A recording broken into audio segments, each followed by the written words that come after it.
People who like to explore abandoned buildings. What was the biggest peep this I'm out moment you had while exploring? As kids we would walk this 1/4 mile railway tunnel near where I grew up. There were no tracks, but it was next to 2 live tunnels, so there was a slight element of danger. That and the fact it was trespassing, I guess, and railway workmen or transport police could catch us at any moment. So as you can imagine it was dark. Real dark in the middle. But towards the end there was enough light to barely see. One day we took an old school pal down there, and almost at the end of the tunnel, just as it was begging to get light, he stopped to look down a large uncovered manhole. No, he didn't fall in, but he did start screaming and running. Oh speep. Rune. He screams. Naturally we ran, having a hard time catching him up. Almost at the entrance of the tunnel we stopped. WTF? What's wrong? What did you see? We asked. He was out of breath and shaking, barely able to speak. He said there was someone down there looking up at me. This buddy was, and still is, a good friend, but back then he was known for not being the sharpest tool in the drawer. Instantly we had an idea what just happened, but slowly we returned to open manhole. Then as the 4 of us stood around this hole looking down, sure enough, reflected in the water about 5 feet down this feckin' hole was our 4 faces looking back up at us. Exploring an abandoned prison, part of the ceiling collapsed. It didn't hit me, but it was close enough to knock me over. I guess junkies used it as a place to shoot up, because I fell on an old needle. I got tested to make sure I didn't get anything from it, but it scared me enough to stay away from abandoned buildings to this day. Found what looked like the remains of a pig, and it was wearing lingerie. Got busted by a soldier who told me, rather calmly, that the spot was used for training with real bullets, and that I'd better get out of here before he drags my ass to the cop. The guy was really nice, took the time to explain why it was dangerous, and send me on my way. I didn't insist. Weirdest part is we explored for 1 or 2 hours before getting busted and met no one. We weren't hiding or anything. My friends and I went into the Gibraltar mansion in Wilmington, D. It was cool until we came across a room with an older man squatting in it. He was terrified of us, and we felt pretty horrible, so we left after apologizing. I was looking around an old abandoned quarry near where they would process the rocks with a friend when we both hear something moving. He just blurts out hello, and a soft voice replies hello. We ran. Several years ago, a man was murdered in the city I was working in, and parts of his body were turning up at various locations. I think his hand and foot had been found, and a week had passed. I'm an architectural designer, and I was surveying an abandoned chapel that was slated to be renovated into condos. It was apparent that homeless people had been squatting in the chapel, but I wasn't sure how recently they had been there. When I went into the basement though, it was clear someone was either there or had just left, based on the smell. There were no lights due to the power being cut, and I didn't stick around long enough to see if anyone was currently occupying the space. 2 days later someone reported that they found the torso and head of the murdered man in the building, attached to the chapel. I had been too freaked out by the smell in the basement to continue on to the attached building. But I'm almost certain I would have been the one to find the body. Wow, I can't believe I have a place to tell this story. When I was in middle school we went upstate in the summer. There was an abandoned house in the woods we explored. Top floor was pretty pristine, the beds were made, and drawers/closets shut with stuff neatly arranged inside. There were bats. The lower you went the more disordered. The basement/garage was in complete disarray. Books and random crap thrown around. Beer cans and used condoms. We went to the far end of the house where the wall partially collapsed, and that's when we saw the bear.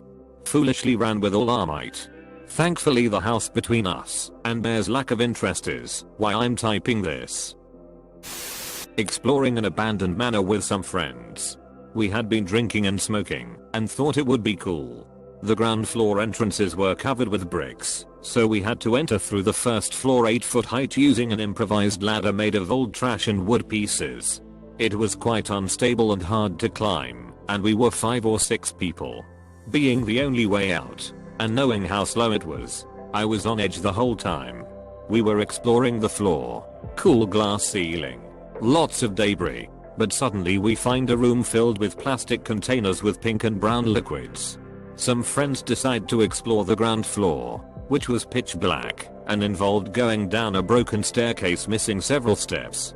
They heard someone coughing in the dark, and feel several people moving in the darkness as our eyes get used to it. At this point I was hearing someone slowly walking in a room on the first floor, carefully stepping over the broken glass on the floor, to not make noise, which was really creepy. We got the peep away, and on our way out we saw a roughed up man with bloodshot eyes leaving a shack outside the house, and staring at us. I still shiver when I remember his look. Probably just some junkies living there, but for overly high 15-year-olds it was scary as peep. I had crept an abandoned house in Seattle in the 90s. The guy had recently died, but not before hoarding 3 stories worth of groceries, unopened QVC orders and tons of ephemera. The power and water had been shut off, and he was peeping and pissing in buckets. I opened a couple of these, which would have been revolting on its own, but for some reason, he was putting wigs and toupees in with the waste. There were stacks of wigs that had yet to be put in the buckets. I did get 3 big bags of Liberty Dimes before I fled in disgust. As 12-year-old kids, we were exploring the woods as kids do. The forest parted to an open field, and in the distance was an abandoned farm. Naturally we crept inside, and in one of the horse stalls were all discarded hypodermic needles and old food. Our parents were quite mad when we told them what we found. I walked into a old abandoned cabin in my neighborhood. I saw movement around me, and when I shined my flashlight to the walls there were thousands of cockroaches and spiders on the walls. I noped right out of there. I've been many places in the tri-state area, and have experienced floors that are decaying. Once almost fell. Thankfully was a very small drop. Needles, animal corpses, etc. One time at a prison in NJ I saw a cell that was decked out with a decorated dollhouse, and you could tell someone was staying there. The creepiest experience I ever had was about 6 years ago. I was in an abandoned hospital in a residential part of New York City which had been abandoned less than a decade prior to our visit. Despite this, it was not a well-known location. We went at night and were exploring the 2nd, 3rd, and 4th floors all without issue and in total silence.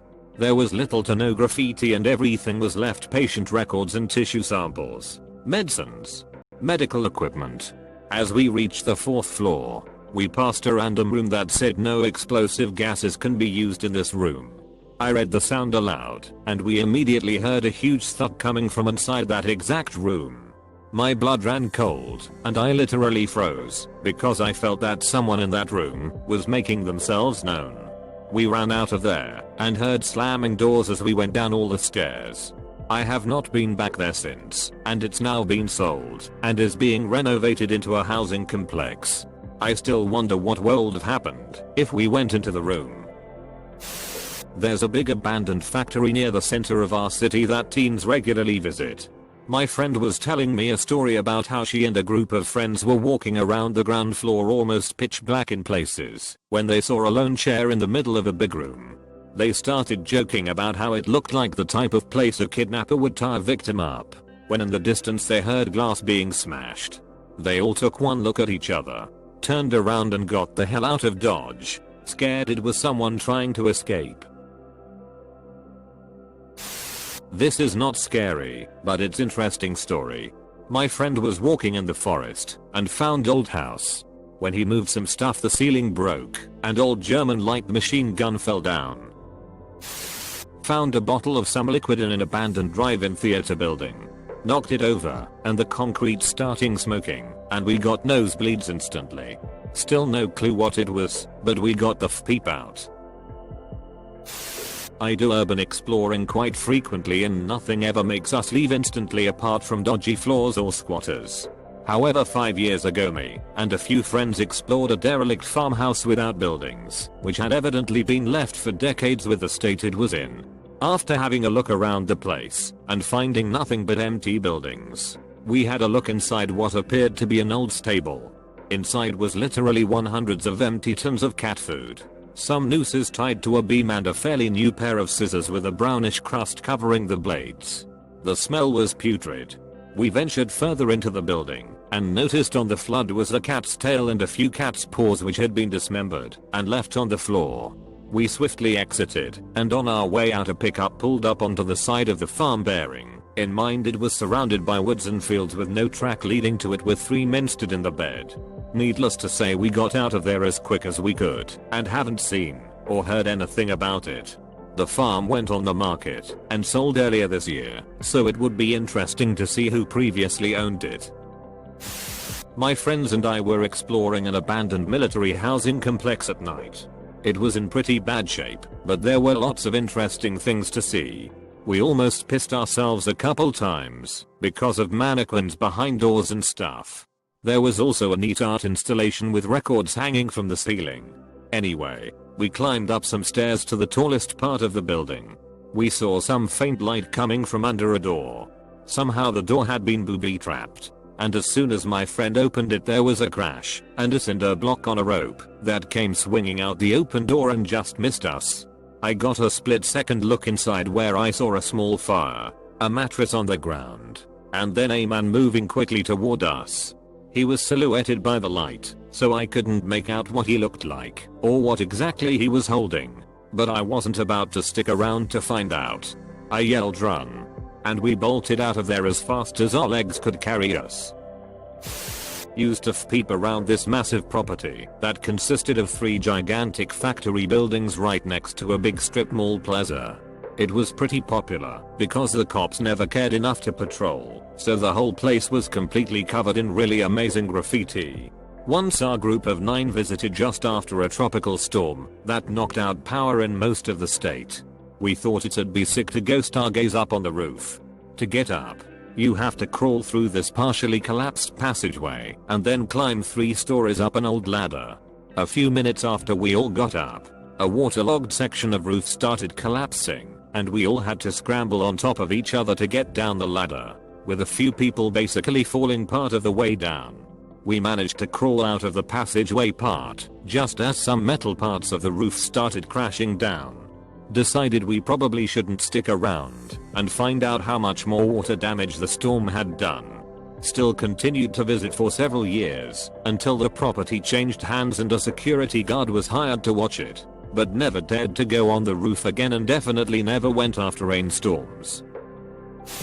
Used to break into this old abandoned children's hospital with some friends when we were teens. One time, I think perhaps the last time, there was a fresh, child-sized handprint in the dust on a wall, and what seemed like blood droplets / spray nearby. Dead crows and satanic symbols on the walls in an abandoned building on an island. Oh man.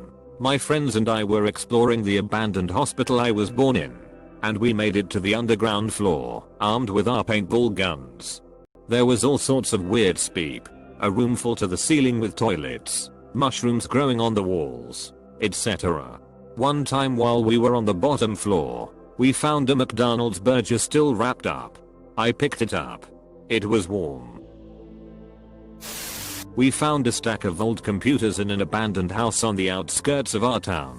When we opened one of the computers, it was filled with nothing but LDP0RN. 3 of the guys I was with ditched because they didn't want to get involved or convicted. I just called the police and they took them. There was a good 6 to 7 terabytes. Truly disgusting people in this world. Bit more context. I was 13 when this happened and had no idea what to do or who to call. I realized that I should have called child services, some kind of child abuse hotline, or reported to the police anonymously, but I was a young kid and was never told what to do in a situation like that. All I knew that it was wrong and some kind of authority had to be called, and 911 was the only one I knew of. It wasn't abandoned. Friend's leg fell through the floor. Undefined. We got her out. She was relatively easy pickup. It was at an office building at a partially abandoned naval base in California. Came very close to a black widow spider and noped the peep out. Been bit 3 times. They ain't that bad. Uncomfortable, yes. But unless you're old, a baby, or have pre-existing conditions that'd be worsened by the venom, you'll be fine. My remedy is some apple and alcohol. Works like a charm undefined. Abandoned insane asylum on Long Island. Giant place with plenty of history. My friend and I were joking about getting haunted by lobotomized ghosts. We go in and start taking photos. One of the first shots came out with what seriously looked like a little orb dude. We decided to stop making fun of the undead, but we did forge ahead. It was very creepy, especially when we found the morgue.